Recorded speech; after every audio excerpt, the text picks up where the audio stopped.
Hello, my name is Manuel Dudley. I'm the Dean of the Greensboro campus, Mhm. where I've served as Dean for 3.5 years. And I'm Devaney, and we'll go ahead and get this started. First, I want to thank you for taking the time to interview with us and for meeting with us on last night on the panel. Sure, enjoyed it. It was a It good was panel. awesome. You It really guys had was. some great questions. You really put us on guard. Thank you. All right. I wanted to start off by asking you, do you think the students you work with plan on pursuing education at the university level? I think most plan on it, Hmm. but I don't think most are really prepared for it. Okay. I Why do you don't. say that? I don't think they have. And I know this is kind of a bad thing to say, but I don't think some students have a true understanding of what it takes to be successful on the 4 year level. Hmm. So that's why they come to us and we assist them with that. Okay. But I think most have the desire or aspiration, but as Hmm. far as having the skills, that's where we come in. Okay. So, in one of the articles that we read this semester, it said that students transferring from a community college to a university were more likely to succeed, graduate, and attend graduate school versus that four-year student who never came across the community Hmm. college. Do you agree with that? I definitely agree with that. Okay. That is 100% true. Okay. Once they come to us, they're much more prepared than they would have been. I asked that question because I'm your non-traditional student. When I got to A&T, I was not a parent, but after being there for, I want to say my sophomore year, I ended up having my daughter. Hmm. And so it was kind of hard, and you get Hmm. all of these, well, you might want to drop out, you might want to just Hmm. leave for a while. I never Hmm. took a break. I didn't stop. It was hard, Hmm. but the support wasn't there. So on the Hmm. panel last night, Miss Free discussed the support outside of the academics that she gives to her students to understand them, which in one of the articles they used a term called other mothering, and how that came from slavery with with families being separated, and then you kind of taking on the role for that child. And so they're Hmm. saying that African American professors are doing that for their students because it's a very vital piece to them Right. succeeding in higher education as a whole. Right. So when she said that, I'm like, that would have been so much easier for me because I looked at the community college with the social stigmas of it's not that great, it doesn't look good to go there. And so when I moved from Michigan, it was straight to A&T for me. But I think it would have been a lot easier support wise. And although I graduated with honors, I think I could have come out magna cum laude Okay. had I matriculated through the community college system first, because I don't feel that I was adequately prepared. Mm-hmm. And I did my senior year in North Carolina at Page High School, and nothing, I wasn't prepared for anything, not the FAFSA, but not anything. And so that was interesting to me, but just wanted to get your take on that. Okay, that is a typical experience, and I love your story Mm-hmm. because the term non-traditional is evolving, Mm-hmm. and I'm sorry, I should have cut that down. The term non-traditional is evolving into something that looks different than it did 10 years ago. Mm-hmm. So when we used to say non-traditional, we would automatically think a student that's 25 or older, Mm-hmm. maybe have an employment history of 10 years or more, someone that is coming to school later, does not have a higher educational experience, but that is changing. Absolutely. Non-traditional students are getting younger and younger. Mm-hmm. Okay, like yourself. So your story is really becoming the profile of the student that we're getting and the students that the 4 year colleges are getting. Oh. And so we've had to modify our approach and understanding of students because what we see is that students that are coming to us, whether they're 35, 45, 25, or 18, Mm-hmm. are still missing some of the basic elements of what they may need to succeed. And not to say they're not intelligent, is that they have responsibilities. Absolutely. So my question to you is, do you think that that goes beyond academics at some point? Because, and I asked this question, my sister, my younger sister actually went to the GTCC Middle College, and I want to say she did maybe 1 or 2 years, Mm-hmm. because it took her a minute to get in. But academic wise, she's there. Socially, not. So I, in turn, as a adult practitioner, future adult practitioner, would view her as a non-traditional student, Mm-hmm. because she's not really meshing with the, she goes to UNC Charlotte, she's not really meshing with the university experience Right. or the collegiate lifestyle. And so I Right. feel that a community college lifestyle would have been much better for her, and it was much easier. Mm-hmm. So do you view those students as non-traditional when it's not just the academics or the socioeconomic status or marital status or anything like that? Maybe not in the literal sense, Mm-hmm. but in the social sense, yes. Okay. Because we're now trying to reach students younger and younger with the early middle college program. Mm-hmm. We're now recruiting in the high schools and the middle schools. We talked about that last night. Mm-hmm. Students aren't really ready to go into the world until they're really 25, 26 today. Yeah. We're kind of mothered, you use that term, we're kind of mothered Mm-hmm. and kind of shielded from life later in life. Yeah. And whereas our parents, our grandparents left home at 16, 17, 18, we have folks that are staying in the home till they're 30. I mean, of course, we don't advocate that. Absolutely. But of course, it's tougher out here. It's harder to find a job. So the economy has changed. But you have individuals who are really becoming mature later. Although they have adult responsibilities, whether that's a child or a car or a job, they're still not really ready to handle the academic environment in some instances. So we're having to do a lot to address that. I agree. We have mentoring programs for female students, for male students. We have tutoring labs where students can get together, get information they need, the support they need. But that mothering, that other mother term that you use, is very practical. And I would say other father too. I would add that in there. Yeah. Okay. Other brother, other Right, cousin. I'll do the research and put that term in there. Put it in there. And look specifically at African American male professors in higher education. Definitely do that. My second question for you is: do many of the students express an interest in graduate school at the community college? Yes. And when you say many, most, few, of course, you know, being in graduate school, Yes. you know, you can't go but so far with those terms. Absolutely. And so to say many, I wouldn't use that term necessarily. Okay. I would say a respectable percentage Okay. of students want to matriculate into graduate school, but I think most students want to have that terminal technical experience, like we talked about last night. Yeah, I was going to say, from my understanding of the conversation last night, the reason you wouldn't use that term is because everybody's not here for that. Everybody doesn't want that and to begin with. So the idea typically is not to come to the community college and automatically transfer, but to get like those daycare classes, those certification classes to work at a daycare and be done with it. Right. Okay. Right. That's definitely the case. So do you feel that attending a community college is a solid stepping stone for the university bound student, for that student in that 2-year track or that transfer track? Oh, definitely. And that's because of things we've already pretty much discussed on the support system and getting the basics that they needed before they enter the rigorous programs. Right.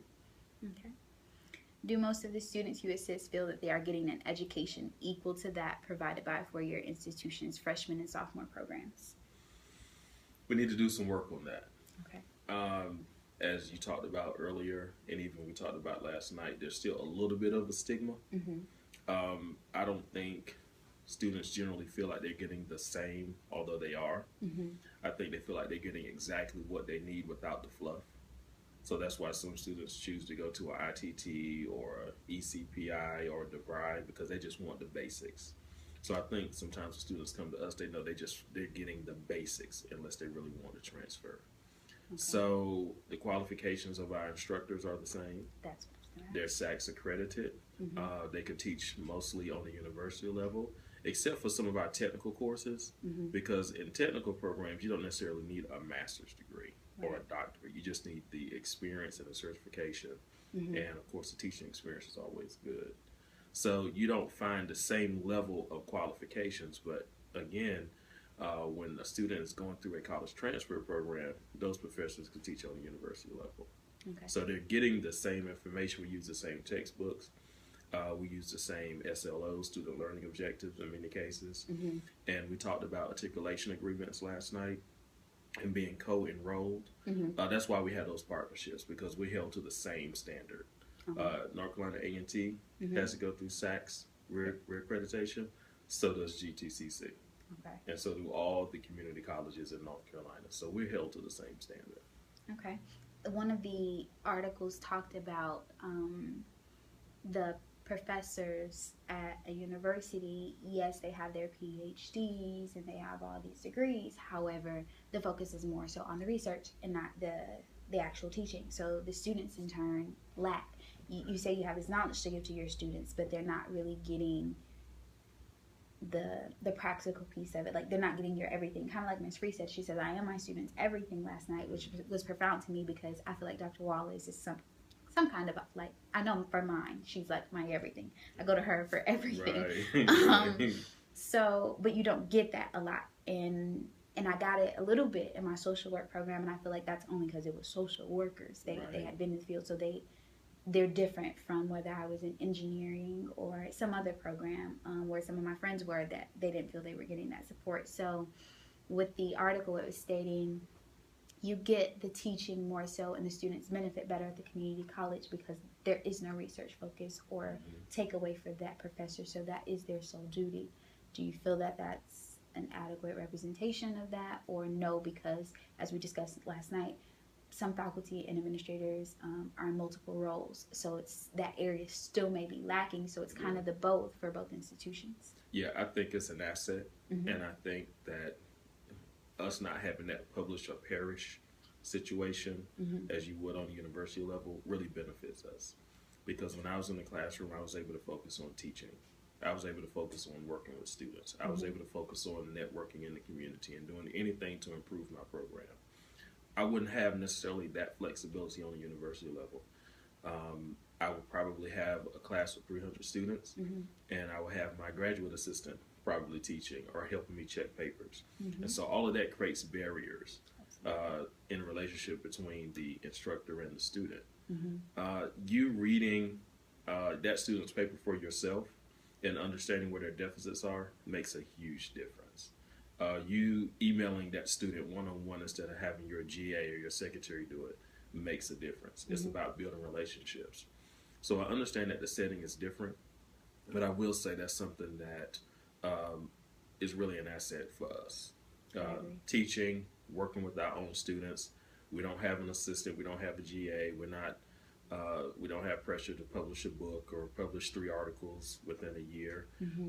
Even though some community college instructors and administrators are doing that now. Their interest is very high. But not having that pressure really benefits us. And I think that's a good thing. And that's something that we need to retain. I agree with that. Do you feel that community colleges spend more energy guiding students toward vocational programs or towards advanced education? A little bit of both. It really just depends on the student. We see students from all walks of life. As I said last night, we have a student that wants to get a certificate in plumbing, and we have that student that wants to transfer to Duke for pre-law. Having that wide mix of students in your class and on your campus makes a huge difference. And so we have to be prepared for anyone. We have to be prepared for any level of goal that the student may have. And I know this kind of feels like some things we discussed last night. I wish we could have recorded that interview. But I think the reason for that question being a part of our set is that the text, of course, and the articles, there's a myth that you push them more towards one thing than the other. But as we found out last night, the focus here is the student. What do you want to do? And pretty much that student finding themselves and exactly where they're good at. And like I think it was Ms. Jones pointed out that if a student is waiting on one of your nursing programs or the dental assisting program and they don't qualify to get in, they point them to other options that they may qualify for that's within that same track to help them navigate their way. So I think that kind of answers that question in saying it's what you're coming here for, what you ultimately want to do, and having to choose rather than spinning the wheel and wasting financial aid for years, which most students in the past have done. This is what we got from the text. I didn't know if it was true. Yeah, it's true. Okay. It's true. Because I was going to ask one of the students that spoke on the panel last night. They said they had been there for 3 years. Have you like maxed out your financial aid with those developmental courses, or then what do you do for the students? That's a tough situation for a lot of students. And you know, you have to look at the other side too. Not everyone is ready to choose a major when they first go to school. Not everyone knows what their talents and gifts are and where their interests are. I mean, it takes some time. So I think we need to assist students in that process more. You just can't sit across from a student and say, okay, here's the book. Here are 3 things. What do you like? What do you see yourself doing? In undergrad, we had a lot of the nursing majors come over to like social work and sociology and psychology. And so it was fun. Those are like on the opposite end of the spectrum. I was like, what are you doing? Like, nursing was the thing to do. So I agree on both institution levels that a lot of the students are just picking something, or that higher education is becoming a fad or the thing to do instead of actual career-driven students.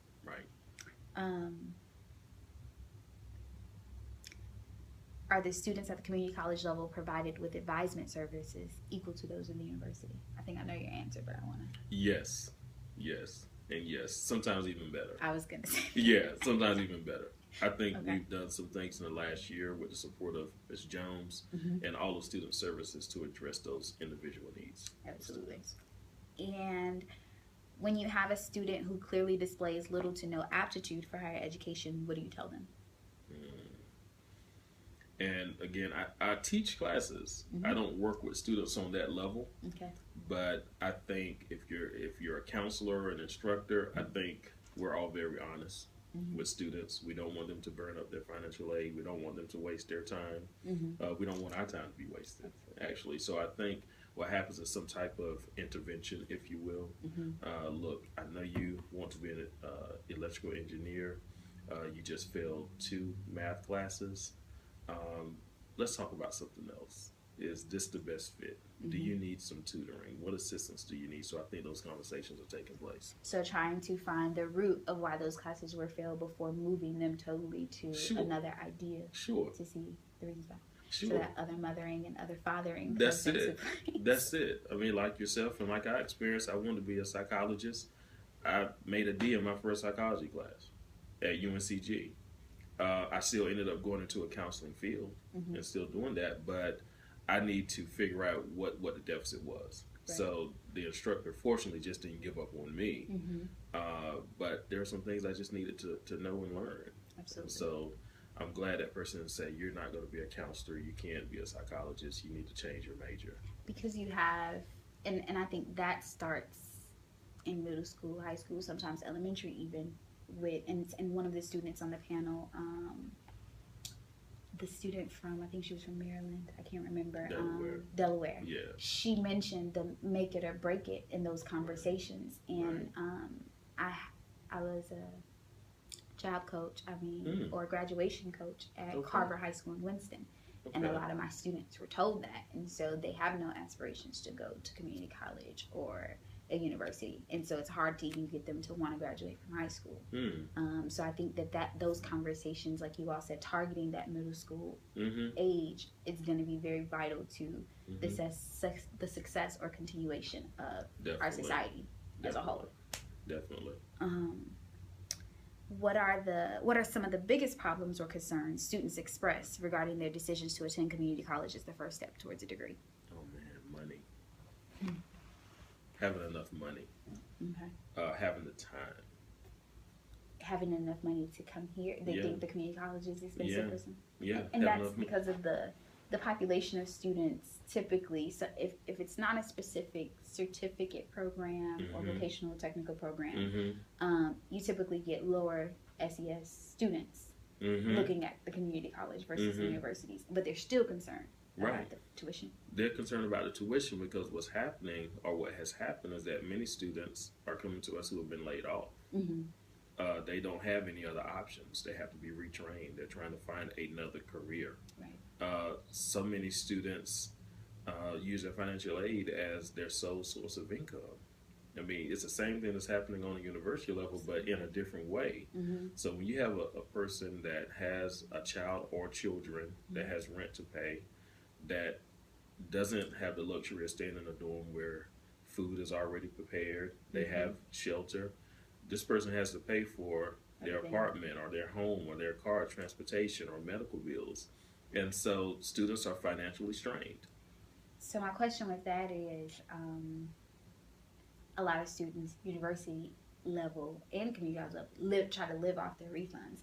But I think the students that are in this particular question that are concerned about the cost, because you said that was one of their highest concerns, expressed concerns, they're like thinking, I have to pay this back. I'm broke right now and I need this education, but I don't really want that because I still have to pay this back. Whereas I don't think that students attending the 4-year institutions without those scholarships, I don't think they're looking at that. I think they're looking at just going, getting that college experience, using those refunds to do whatever have you, and assuming when they get their bachelor's that they're going to have this high paying job to pay that back. Do you agree that some of the students coming to community college are looking at, I have to pay that back, that's why tuition is a concern for me? Yeah, I don't think they're looking at they have to pay that back. Okay. I think they're doing the same stuff. Okay. Trying to survive month to month. And if a person doesn't choose a major that is going to grant them $20,000, $40,000, $50,000 a year salary, and they have loans of $30,000 plus, you know, what's going to happen there? Because that's what's going on with a lot of students. They want to pursue an engineering degree, or they want to pursue, I don't know, early childhood development. And we know that you're not paid a whole lot in that field. Yes. I mean, you can own the daycare, but the everyday worker is probably lucky to make more than $20,000, $25,000 a year. Right. But they have loans in excess possibly of $30,000, $40,000.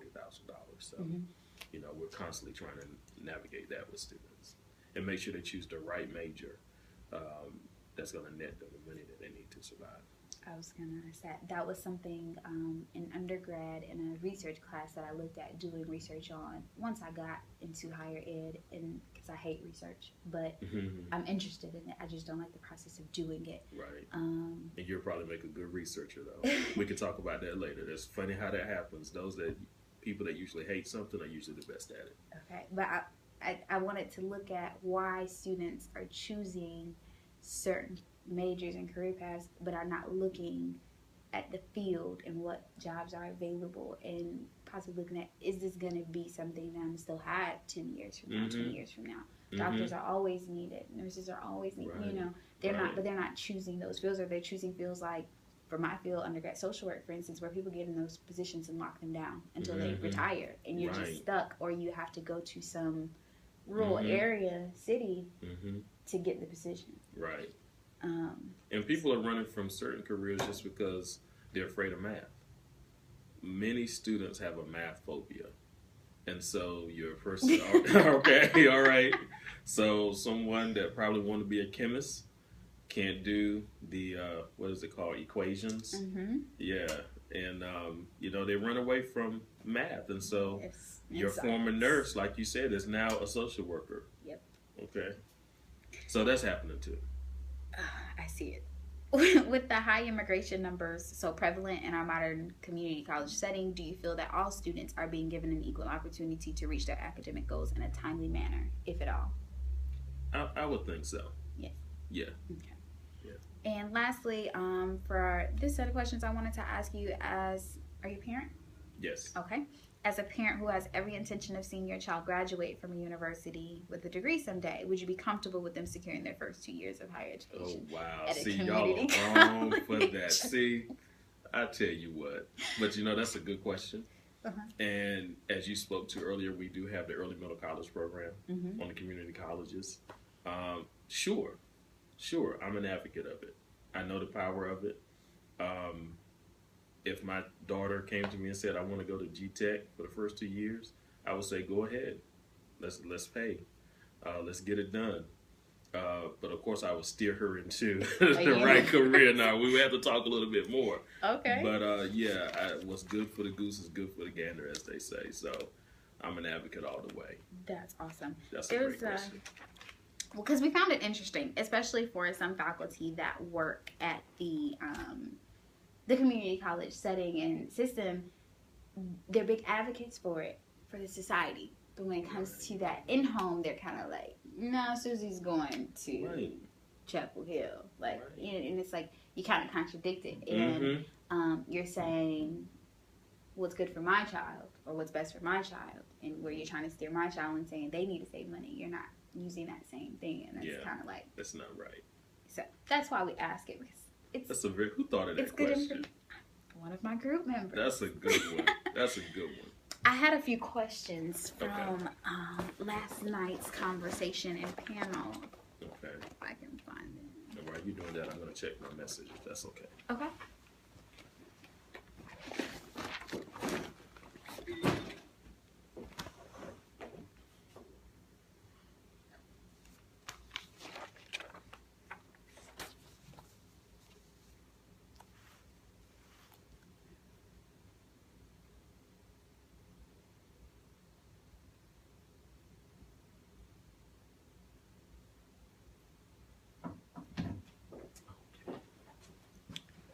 Still recording? Yes. Okay. And it's just a few because a lot of them were answered. Do you feel as an administrator your duties take away from your teaching when you do teach classes, or you knowing your students? How well do you feel you know them as administrator? Because there's a difference without you seeing them every day, or them being in your classroom every day, or being Miss Free and being their advisor, their administrator, their teacher. Mm-hmm. There is a difference, but I think it's appropriate because as an administrator, I'm representing the students more so than working with the students. I always have my ear to the ground. I take time to talk to students.